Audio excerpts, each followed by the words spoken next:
Have you ever wondered why your twin flame, the one who once looked into your soul as if they had known you for lifetimes, suddenly pulled away, ignored you, or even blocked you? Why do they run from a love so deep only to circle back again?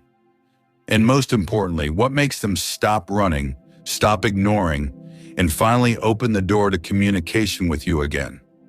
Today, we are diving deep into this very mystery. And by the end, you'll not only understand the runner's heart, but you'll also feel more grounded, hopeful, and connected on your own twin flame journey. The twin flame journey is unlike anything else.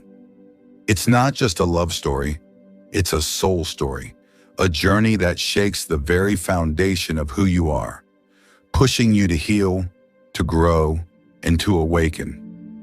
And yet in this journey, one of the most painful chapters is when your twin flame becomes the runner. They pull away, ignore you, and leave you wondering if the love you felt was ever real. But here's the thing, the connection is always real. The running, the silence, the ignoring. It's not rejection of you. It's a reflection of their own unhealed fears. So then the question becomes, what really makes the runner stop ignoring the chaser? What flips that inner switch, guiding them back to communication, back to connection, back to you? And how can you as the chaser navigate this time without losing yourself? Let's walk through this together step by step. We'll explore three powerful truths: the pull of soul intimacy, the quiet ache of emotional desolation, and the undeniable force of unconditional love. Each one builds upon the other, creating the pathway that brings the runner back into communication.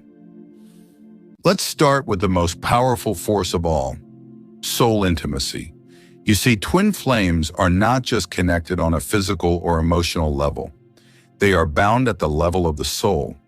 This connection is not something you can turn off, ignore, or run from, though many runners certainly try. When a runner pulls away, they often believe that distance will help them escape the intensity. They convince themselves that if they block you, avoid you, or pretend they don't feel anything, the bond will eventually fade. But here's the truth. The bond only grows stronger in silence. Why? Because your souls are constantly communicating beyond the physical. It's why you still dream of them, why you feel their energy out of nowhere, why your heart races without warning. The runner feels this too, even if they don't admit it. And that's the first key. Over time, the runner realizes that no matter how hard they try, they cannot erase you. You are imprinted in their essence. The pull becomes undeniable. It can show up as sudden waves of emotion, flashbacks of your time together, or even physical sensations they can't explain. The soul keeps whispering, "This is home. This is your mirror. This is love." So what happens when the pull becomes too strong? The runner reaches a breaking point where ignoring you feels more painful than facing the connection. And that moment of surrender, that moment of opening to communication, begins with soul intimacy. But if soul intimacy is the spark, what keeps the fire burning? What pushes the runner from longing into action? That leads us into the second truth, the quiet ache of emotional desolation. Now let's talk about something most runners will never admit, the deep emotional emptiness they experience while running. On the surface, it may look like they're happy, moving on, or even thriving without you. They might post smiling pictures, dive into work, or distract themselves with new relationships. But behind the facade lies a quiet suffering, an ache that nothing else can fill. This is emotional desolation.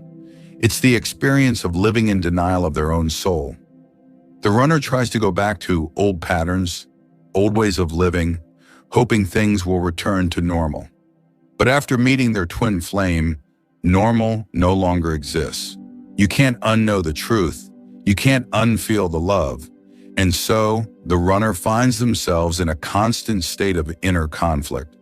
Imagine being torn between two worlds, the safety of the familiar and the intensity of the soul connection. The runner wants to feel in control, yet deep down they know they're faking it. They laugh, but the joy feels hollow. They date others, but no one compares.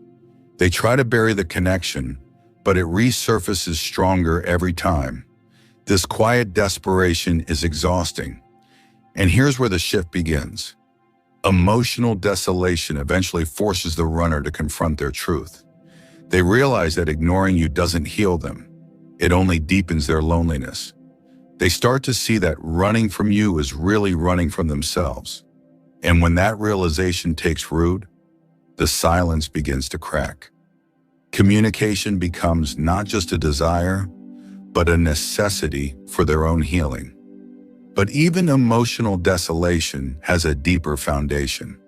Because at the core of every twin flame dynamic lies the greatest force of all, love. And that's where we turn next. At the end of the day, no matter how much running happens, no matter how long the silence lasts, love always wins.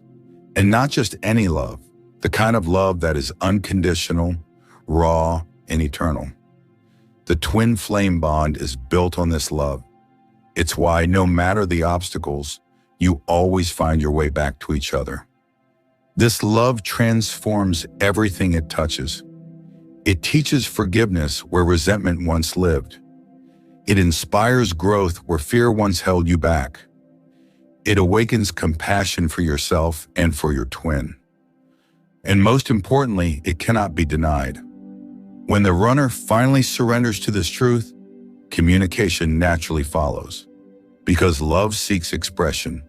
It seeks to be spoken, shared, and lived. And in that moment, the runner no longer sees you as someone to fear, but as someone who reflects their truest self. So what makes the runner stop ignoring the chaser? It's the unstoppable combination of soul intimacy, emotional desolation, and unconditional love. Together, these forces create a spiritual gravity that always pulls twin flames back into orbit. But here's the question for you. While the runner is on their journey back, how are you showing up for yourself? How are you embracing your own healing, your own growth, your own self-love? Because the more you align with your own soul, the more naturally communication and reunion unfold. So let's bring it all together. The runner doesn't stop ignoring you because of external pressure, pleading, or chasing. They stop ignoring when their soul finally calls them home. They stop when the pull of intimacy grows stronger than the fear. They stop when the ache of emotional desolation becomes unbearable. And most of all, they stop when love breaks down every wall they've built. And remember this. The twin flame journey isn't about waiting for your runner to return. It's about using this time to become the fullest version of yourself, to heal, to grow, and to live in alignment with love. Because as you do, the energy shifts, communication flows, and reunion becomes not just a hope, but a reality. If this message resonated with you, take a deep breath right now and remind yourself you are never alone on this journey. Your twin flame feels you, always. Keep nurturing your heart, keep trusting the process, and keep choosing love. And if you'd like to go deeper, stay connected right here. Subscribe, share this message with someone who needs it, and join our community of souls walking this sacred path together. Because no matter where you are in the journey, you are loved, you are guided, and you are exactly where you need to be.